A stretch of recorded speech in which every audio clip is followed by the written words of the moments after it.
माधव एक गरीब दिहाड़ी मजदूर था। वो दिहाड़ी का काम पकड़ता और शाम को जो 100-200 रुपए कमाता वो घर खर्च में लग जाते। माधव का बेटा गोपी बहुत ही समझदार था। वो अपने माता पिता का बहुत आदर करता था। गोपी को पता था कि उसके पिता दिहाड़ी मजदूर हैं और उनके पास पैसों की तंगी है, इसलिए गोपी अपने माता पिता से कभी कुछ नहीं मांगता था। माधव इस बात को समझता था। जानकी, हमारा गोपी हमसे कभी किसी बात की इच्छा नहीं रखता। जैसा खाएं खिलाएं उसी में गुजारा कर लेता है। आप सही कह रहे हो। हमारा गोपी हम दोनों का बहुत मान करता है। अच्छा, मैं काम के लिए निकल रहा हूँ। गोपी को जलेबी बहुत पसंद है ना? शाम को मैं उसके लिए जलेबी लेकर आऊंगा। उसी समय गोपी भी आ जाता है। बापू, जलेबी? फिर तो मजा ही आ जाएगा। माँ, तुम और मैं तीनों मिलकर जलेबी खाएंगे। मेरा बच्चा छोटी सी खुशी से भी कितना खुश हो जाता है। माधव काम पर चला जाता है। उस दिन माधव को एक दुकान की छत बनाने में ईंटें ढोने का काम मिलता है। माधव सीढ़ियों से दुकान की ऊपरी मंजिल पर ईंटें ले जा रहा था। और भी मजदूर उसके साथ काम कर रहे थे। माधव को पता नहीं चला और उसका पैर फिसल गया और सीढ़ियों से गिरता चला गया। अचानक हुई इस दुर्घटना ने माधव के पूरे परिवार को हिलाकर रख दिया। माधव की आंखों की रोशनी चली गई। माधव की यह हालत देखकर जानकी और गोपी दोनों रो पड़ते हैं। माँ, बापू की यह हालत मुझसे और नहीं देखी जाती। बापू, आपकी आंखों की रोशनी क्यों छिन गई? इतना कहते हुए गोपी रोता हुआ घर से थोड़ी दूर निकल आया। उसने देखा कुछ लोग जय बम भोले का गुणगान करते गुजर रहे थे। गोपी ने उनमें से गुजरते एक व्यक्ति से पूछा, भैया, आप सब लोग कौन हैं और भगवान भोले बाबा का नाम लेकर कहाँ जा रहे हैं? हम सब कावड़िए हैं और कावड़ लेकर हरिद्वार जा रहे हैं। फिर वहां से कावड़ में जल भरकर लाएंगे, शिवलिंग पर चढ़ाएंगे। जय भोलेनाथ। कावड़ का क्या महत्व है भैया? कावड़ भगवान शिव को अति प्रिय है भैया। जो कोई भी भक्त सच्ची श्रद्धा से कावड़ यात्रा करता है ना, भगवान शंकर उसकी सारी इच्छाएं पूरी करके सारे दुख दूर कर देते हैं। हाँ, मैंने कावड़ के बारे में सुना है। श्रवण कुमार भी अपने माता पिता को कावड़ में ही तीर्थ यात्रा पर ले गए थे। बिल्कुल सही कहा। श्रवण कुमार एक महान पुत्र थे। जय भोलेनाथ। कहते कहते व्यक्ति आगे बढ़ गया, पर गोपी के मन में एक उत्सुकता जागी थी। मैं अगर बापू को कावड़ में बिठाकर कावड़ यात्रा करूं तो भगवान शंकर उनकी आंखों की रोशनी वापस कर देंगे। हाँ, मैं बापू को हरिद्वार ले जाऊंगा। गोपी के आत्मविश्वास से भरी बातें कैलाश पर्वत पर विराजमान भोलेनाथ और माता पार्वती सुन रहे थे। प्रभु, आपका नाम लेकर ये भोला बालक एक कठिन यात्रा पर निकलने वाला है। इसकी सहायता कीजिए प्रभु। देवी पार्वती, आप निश्चिंत रहो। मैं अपने भक्त पर कोई आंच नहीं आने दूंगा, पर सर्वप्रथम मुझे गोपी की परीक्षा लेनी होगी। उधर गोपी घर पहुंचा और 2 बड़ी टोकरों से कावड़ तैयार करने लगा। माँ, ये देखो, मैंने कावड़ बना ली। अब एक में बापू बैठेंगे और एक में हम जरूरी सामान रख लेंगे। गोपी मेरे बच्चे, तू इतनी दूर तक पैदल यात्रा करके मुझे कैसे संभाल पाएगा? ये हट छोड़ दे मेरे बच्चे। मुझे वैसे भी आंखों से दिखाई नहीं देगा, तो मुझे कहाँ कहाँ लेकर चलेगा? और तुम दोनों के जाने के बाद पीछे से मैं भी चिंता में रहूंगी। मेरा ध्यान तुम्हारी तरफ ही रहेगा। माँ, बापू, आप चिंता मत करो, मैं सब संभाल लूंगा। और फिर भगवान भोलेनाथ मेरे साथ हैं। गोपी अभी बात कर ही रहा था कि एक बूढ़ा व्यक्ति लड़खड़ाता हुआ उसके पास आया। बेटा, मैंने तुम्हारी सारी बातें सुनी हैं। अगर तुम अपने पिता को कावड़ पर हरिद्वार ले जा रहे हो तो क्या तुम एक टोकरी में मुझे भी बिठा सकते हो? मेरी बड़ी इच्छा है कि मैं अपने अंतिम दिनों में गंगा मैया के दर्शन करूं। हाँ बाबा, क्यों नहीं। वैसे भी एक टोकरी में सिर्फ सामान है, आप वहां आराम से बैठ सकते हो। मैं बापू और आपको हरिद्वार ले जाऊंगा। गोपी ने जब ऐसा कहा तो माधव और जानकी दोनों और परेशान हो गए। दोनों के मन में यही बात चल रही थी कि गोपी 2 व्यक्तियों का भार कैसे संभालेगा। गोपी ने एक टोकरे में अपने पिता को बिठाया और दूसरे टोकरे में उन बूढ़े व्यक्ति को। गोपी को देखकर वो बूढ़ा व्यक्ति मुस्कुराने लगा। वास्तव में वो कोई और नहीं, भगवान शंकर ही थे जो गोपी की परीक्षा ले रहे थे। गोपी ने जैसे ही कावड़ को कंधे पर रखा, कावड़ फूलों की भांति हल्की हो गई। कावड़ का भार ना के बराबर हो गया। माँ देखो, कावड़ तो बिल्कुल भी भारी नहीं है। मैं आराम से पहुंच जाऊंगा और जल्दी ही लौटूंगा। जब भगवान भोलेनाथ कावड़ में बैठे तो उनके चमत्कार से कावड़ का भार हल्का हो गया।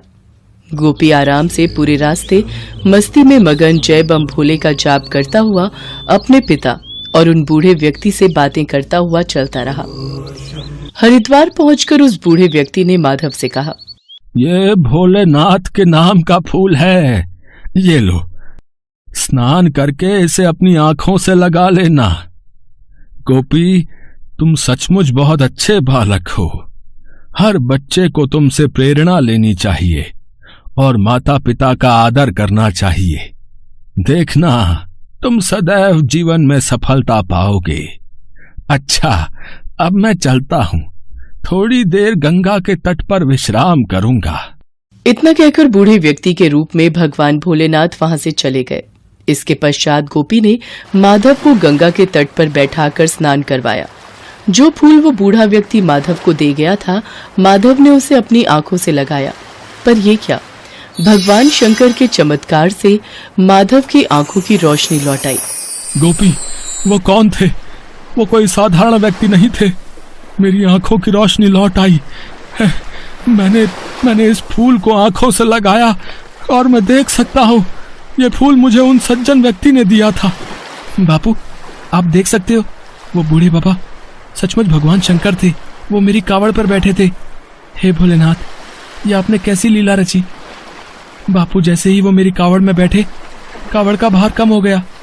आपने मेरे बापू की आंखों की रोशनी लौटा दी। भोलेनाथ बापू, मुझे उन कावड़ियों ने सही कहा था, कावड़ यात्रा का फल अवश्य मिलता है और साक्षात भगवान भोलेनाथ इस यात्रा को पूरा करने में हमारी सहायता करते हैं। माधव और गोपी की खुशी का ठिकाना नहीं रहता। हर की पौड़ी पर खड़े भक्त जब इस चमत्कार के बारे में सुनते हैं तो सब गोपी की बहुत प्रशंसा करते हैं। गोपी माधव के साथ कावड़ का जल लेकर आता है और शिव मंदिर में शिवलिंग की पूजा करता है। जानकी भी ये सब देखकर बहुत खुश थी। वहीं कैलाश पर्वत पर विराजमान भगवान शंकर और देवी पार्वती ये सब देख मुस्कुरा रहे थे।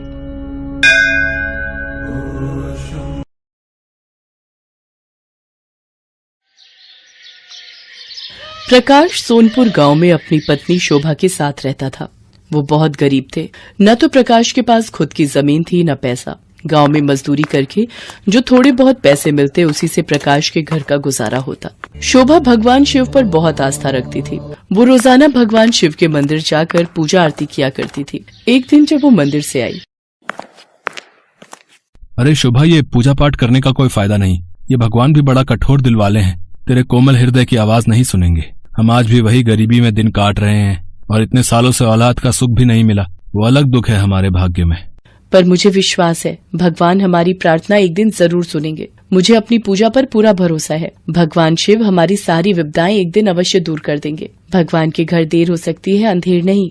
शोभा को भगवान शंकर पर पूरा भरोसा था, पर प्रकाश भगवान पर बिल्कुल भी विश्वास नहीं जगा पाता था। वो सोचता था कि गरीबी और निसंतान दोनों दुख भगवान ने उसके ही भाग्य में क्यों लिखे हैं। प्रकाश को गांव में काम मिलना बहुत कम हो गया था, इसलिए उनकी तंगी और बढ़ती जा रही थी। अब तो प्रकाश बिना मजदूरी के ही घर वापस लौटने लगा। कभी कभी तो वे दोनों पानी में चावल उबालकर खाकर ही पेट भर लेते और कभी कभी भूखे ही सो जाते थे। पर शोभा का विश्वास भगवान शिव के ऊपर से कभी नहीं हटता था। शोभा की आदत थी वो रात में भगवान शिव का स्मरण करके ही सोती थी। सावन माह के पावन दिन आ जाते हैं। शोभा ने भी सावन सोमवार के व्रत रखने शुरू किए। एक रात भगवान शिव ने उसे दर्शन दिए।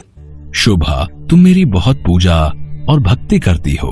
मैं तुम्हारी पूजा से बहुत प्रसन्न हूँ। अब तुम्हारी सारी चिंताएं दूर होने वाली हैं। प्रभु, मुझे आप पर पूरा विश्वास था। आप मेरे दुख जरूर दूर करोगे। इतना कहकर भगवान शिव अंतर ध्यान हो जाते हैं। शोभा सपने से जागती है और इधर उधर देखने लगती है, पर वहाँ कोई नहीं होता। वो सपने की बात प्रकाश को बताती है। शोभा, वो सपना है और सपने कभी सच नहीं होते। पर कोई बात नहीं, चलो सपने में ही सही। तुमने अपने भगवान के दर्शन तो किए। अच्छा, मैं जा रहा हूँ। देखता हूँ साहूकार के पास कोई काम मिल जाए। प्रकाश साहूकार के पास जाता है, पर वहाँ उसे कोई काम नहीं मिलता। प्रकाश निराश होकर घर वापस आने लगता है। वो रास्ते में सोचता जा रहा था कि आज तो उसके पास बिल्कुल भी पैसे नहीं हैं। वो कैसे घर खर्च निकालेगा। चलते चलते वो थोड़ी दूर ही पहुँचता है। उसे पीछे से एक आवाज आती है। अरे भैया सुनो, मैं तुम्हें ही बुला रहा हूँ। हाँ भाई। जी बोलिए। जब तुम साहूकार के पास काम मांग रहे थे मैं वहीं बैठा था और तुम्हारी बातें सुन रहा था। मैं तुम्हारे जैसे ही किसी व्यक्ति की तलाश में था जिसे कोई काम चाहिए हो। क्या तुम मेरे लिए काम करना चाहोगे? मैं तुम्हें अच्छे दाम दूंगा। क्या नाम है तुम्हारा? मेरा नाम प्रकाश है। मुझे अभी पैसों की बहुत जरूरत है। बताइए मुझे क्या काम करना होगा? मैं बहुत बूढ़ा हो चुका हूँ। कुछ सालों से मेरी इच्छा थी कि मैं हरिद्वार से कावड़ का जल भर के लाऊं और यहाँ बने भगवान शंकर के मंदिर में शिवलिंग पर चढ़ाऊं, पर मेरी उम्र इतनी हो चुकी है कि मैं थोड़ी दूर भी चलकर थक जाता हूँ। क्या तुम मेरे लिए कावड़ लेकर हरिद्वार जा सकते हो और वहाँ का जल भरकर ला सकते हो? यदि हाँ तो मैं तुम्हें इस काम के पूरे 50,000 रुपए दूंगा। ठीक है बाबा, मैं आपका काम कर दूंगा। मैं हरिद्वार से कावड़ का जल भरकर ले आऊंगा। बूढ़े व्यक्ति की बात को सुनकर 2 मिनट के लिए तो प्रकाश को विश्वास ही नहीं हुआ कि अचानक उसे 50,000 रुपए कमाने का मौका मिल गया। उसने तो सपने में भी 50,000 रुपए कमाने का नहीं सोचा था। प्रकाश ने बूढ़े व्यक्ति को हाँ कह दिया। ठीक है, तो तुम कल सुबह तड़के ही हरिद्वार के लिए निकल जाओ। फिर जब तुम वापस आओगे तो मैं तुम्हें तुम्हारी पूरी रकम दे दूंगा। ये कुछ पैसे रखो, रास्ते में तुम्हारे काम आएंगे। प्रकाश घर आ जाता है और पूरी बात शोभा को बताता है। शोभा भी ये सब सुनकर बहुत खुश होती है और प्रकाश के जाने की तैयारी करती है। अगले दिन सुबह ही प्रकाश कांवड़ लेकर जल भरने निकल जाता है। वो तो बस इसी इच्छा से जल लेने जा रहा था कि जैसे ही जल भरकर लाएगा उसे अपनी रकम मिल जाएगी, जिससे उसकी गरीबी दूर होगी। प्रकाश हरिद्वार पहुंच जाता है और वहां से जल भर लेता है। वो पैदल ही कांवड़ लेकर निकला था, इसीलिए जब वो वापसी आ रहा होता है रास्ते में उसे बहुत से कांवड़िए मिलते हैं जो जय भोले बाबा की बोल रहे होते हैं। प्रकाश भी उन्हीं के बीच से निकलता वापस आ रहा होता है। चलते चलते प्रकाश को एक झाड़ी के पास से आवाज आती है, कोई 2 घूंट पानी पिला दो, बहुत प्यास लगी है। प्यास के मारे मेरा गला सूख रहा है, कोई मेरी मदद करो। आप कौन है बाबा, और यहाँ कैसे इस हालत में? बेटा, मैं यहीं पास के गांव में रहता हूँ। मेरी आंखें नहीं हैं, मैं देख नहीं सकता।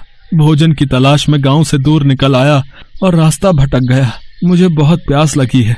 बेटा 2 घूंट पानी पिला दो, भगवान तुम्हारा भला करेगा। क्या करूं, मेरे पास पीने का पानी नहीं है। बस यही गंगा जल है जो उन बूढ़े बाबा के लिए लेकर जाना है। अगर मैं ये जल इन्हें पिला दूंगा तो उन्हें क्या बोलूंगा? ये जल तो शिवलिंग पर चढ़ाने के लिए है, पर मैं इन बाबा को जो प्यास से व्याकुल हो रहे हैं, इन्हें ऐसे भी तो नहीं छोड़ सकता। मैं इन्हें जल पिला देता हूँ और उन बूढ़े बाबा को बोल दूंगा कि मैं जल नहीं ला सका। शायद मेरी किस्मत में पैसे कमाना लिखा ही नहीं था। प्रकाश उस व्यक्ति को कांवड़ का जल पिला देता है। व्यक्ति की प्यास बुझ जाती है और वो प्रकाश को धन्यवाद कहता है। बेटा, आज तुमने इस बुरे वक्त में मेरी सहायता की, मेरी प्यास बुझाई। भगवान तुम्हें हमेशा खुश रखे बेटा। आज तुमने मुझ अंधे फकीर को पानी पिलाया है, मैं भी तुम्हें कुछ देना चाहता हूँ। ये पोटली अपने पास रखो और घर जाकर ही इस पोटली को खोलना। बाबा, मैं आपको घर छोड़ देता हूँ, आप अकेले कैसे जाओगे? नहीं बेटा, मैं चला जाऊंगा। तुम्हें भी तो समय पर घर पहुंचना होगा। तुम्हारी पत्नी शोभा तुम्हारी राह देख रही होगी। प्रकाश अपने घर की तरफ चल पड़ता है। रास्ते भर प्रकाश यही सोचता है कि वो उस बूढ़े व्यक्ति को क्या जवाब देगा। शिवरात्रि जल का भी आज आखिरी दिन है, दोबारा भी जल भरने नहीं जा सकता। वो समय पर नहीं पहुंच पाएगा। वो मायूस अवस्था में गांव पहुंचता है और साहूकार की दुकान पर पहुंचता है। सेठ जी, उस दिन जब मैं आपसे काम मांगने आया था तब यहाँ एक बूढ़े व्यक्ति बैठे थे। क्या आपने उन्हें कहीं देखा है? कौन सा बूढ़ा व्यक्ति है? मेरे यहाँ पर तो कोई मक्खी भी बिना इजाजत नहीं बैठती। कोई नहीं आया यहाँ। फिर वो बूढ़े व्यक्ति कहाँ गए? उन्होंने तो मुझे कहा कि वो मुझे यहीं मिलेंगे। प्रकाश ने गांव में हर तरफ उस बूढ़े व्यक्ति की खोज की, पर वो प्रकाश को कहीं भी नहीं मिला। प्रकाश निराश होकर घर आ गया। घर आकर प्रकाश ने अपनी पत्नी शोभा को सारी घटना बताई। सुनो जी, जो बूढ़े बाबा तुम्हें रास्ते में मिले थे, तुमने कहा कि उन्होंने मेरा नाम बोला था। उन्हें मेरा नाम कैसे पता चला? हाँ, मैंने तो उन बाबा को तुम्हारा नाम बताया ही नहीं था। उन्होंने मुझे कहा कि तुम्हारी पत्नी शोभा तुम्हारी राह देख रही होगी, इतना कहा, और ये एक पोटली दी कि इसे घर जाकर ही खोलना। शोभा, ये सब क्या हो रहा है भाई? आप पोटली खोलकर देखो क्या है इसमें, और बाबा ने ये आपको क्यों दी है? प्रकाश पोटली खोलकर देखता है। शोभा, इसमें तो 50,000 रुपए हैं। सुबह 50,000 रुपए तो उन बूढ़े सेठ जी ने मुझे हरिद्वार से कावड़ का जल लाने की रकम बोली थी, पर आज मैंने उन्हें पूरे गांव में ढूंढा पर वो नहीं मिले। आप अब भी नहीं समझे, पर मैं पूरी बात समझ गई हूँ। ये सब भगवान शंकर की असीम कृपा है। आपने भले ही भगवान पर कभी विश्वास नहीं किया, पर आपका दयालु स्वभाव देखकर भगवान भोलेनाथ ने आपको उसका फल दिया है। ये सब उन्हीं का चमत्कार है। वो सारा खेल भोले बाबा का ही रचाया हुआ था। आपने जरूरतमंद की सहायता की और भगवान ने आपकी परीक्षा ली, जिसमें आप खरे उतरे। हमें भगवान का धन्यवाद करना चाहिए। आज उन्हीं की वजह से हमारी गरीबी के दिन दूर हुए हैं। शोभा, ये सब तुम्हारी भगवान शंकर के प्रति पूजा और अर्चना का फल है। तुमने हमेशा उनकी सच्चे मन से पूजा की, इसीलिए उन्होंने तुम्हें इसका फल दिया। भगवान शंकर पर आज से मेरा भी अटूट विश्वास बढ़ गया है। हे भोले बाबा, मुझे क्षमा कर देना, मैं आपकी शक्तियों को पहचान नहीं सका। बाबा, आप अंतर्यामी हो प्रभु, आप अपने भक्तों के मन की बात पढ़ लेते हो। जय भोले बाबा की। ओम नमः शिवाय। जय भोले बाबा की। उस दिन के बाद प्रकाश को भगवान पर अटूट विश्वास हो जाता है। अब वो भी शोभा के साथ रोजाना भगवान शंकर के मंदिर में जाकर पूजा और आरती किया करता था और शिवलिंग पर जल चढ़ाया करता था। भगवान शंकर की कृपा से कुछ सालों में शोभा के 2 बच्चे, बेटा और बेटी पैदा होते हैं। प्रकाश और शोभा के जीवन में खुशियां आ जाती हैं। एक निर्धन की कांवड़ यात्रा सफल हो जाती है। हेलो दोस्तों, कैसे हैं आप सब? हमारी कहानियाँ देखने के लिए हमारे चैनल को सब्सक्राइब कीजिए और हाँ, बेल आइकॉन पर क्लिक करना मत भूलिएगा।